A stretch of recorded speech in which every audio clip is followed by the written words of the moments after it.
আসসালামু আলাইকুম সবাই, কেমন আছো আপুরা? আলহামদুলিল্লাহ আমি ভালো আছি। আজকে একটা মজার কথা নিয়ে আলোচনা করব। সেটা হচ্ছে যে আমার একটা স্টুডেন্ট আমাকে প্রশ্ন করেছে।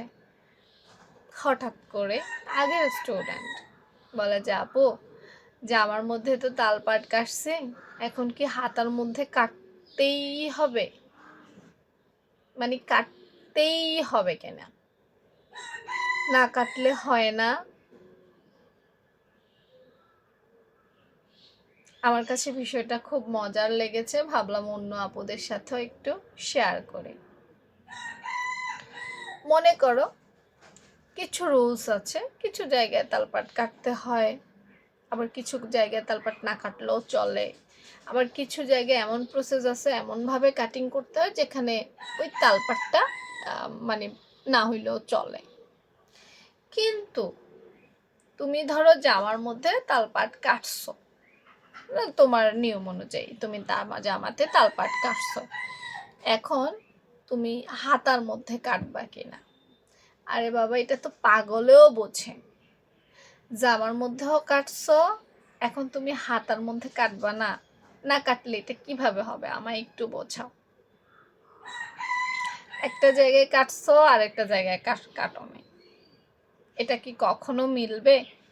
একটা সাধারণ জিনিস দেখাই। মনে করো এইটা হচ্ছে আমাদের একটা কাগজ। হ্যাঁ, এখন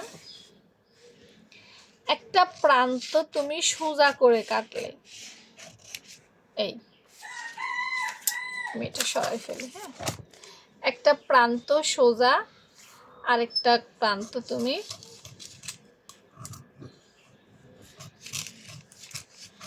এই দুই জায়গা দুই রকম।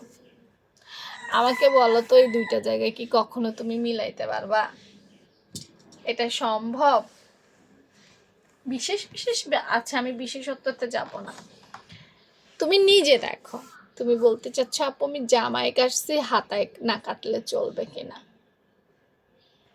এই যে বিষয়টা, এই দুটো বিষয় দুই রকম, কিভাবে তুমি একটা আরেকটার সাথে মিলাবা বলো? এটা এরকমই করতে হবে। ধরো আমি এইটাও বাদ দেই, এটার কথা বলি। এই অংশগুলো মনে করো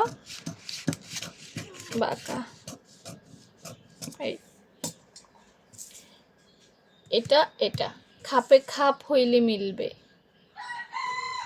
কি বলো? খাপে খাপ হইলে মিলবে। এখানেও তালপাট, এখানেও তালপাট, তাইলে দিন শেষে দুটো মিলবে। তুমি একটাই কাটবে, আরেকটাই কাটবে না, কেমনে মিলবে তাইলে বলো? নিজের কমন সেন্স দিয়েই চিন্তা করো। আমি আর কিছুই বলবো না।